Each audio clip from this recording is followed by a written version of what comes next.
პატრიარქის გადაწყვეტილებებს, ანუ ხელმოწერას იყენებს ეს ჯგუფი.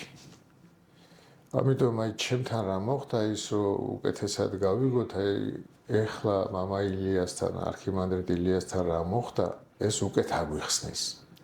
მამა ილია დაიბარა უпроსორე დაუწყა მიქაელ ბოტკოველმა დეკანოზმა, რომ მასთან სურს მეუფე შიოს და მეუფე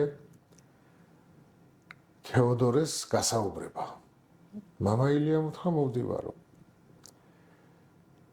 და მე მოვითხოვე მასთან ერთად შესვლა, იმიტომ რომ ის არის ჩემი სულიერი შვილი, ჩემი აღკვეცილია, ჩემი წარდგენილია პატრიარქთან, ჩემი მიერ არის არქიმანდრიტადაც პატრიარქის მიერ დაჯილდოებული მე წარუდგინე.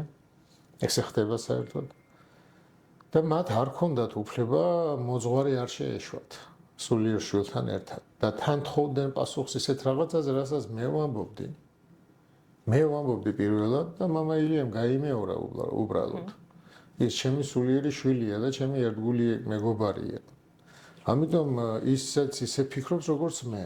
და მე ვუთხარი მათ რომ მე შემიშვით ამასთან ერთად. მეც გაგცემ პასუხს. არ შემიშვეს.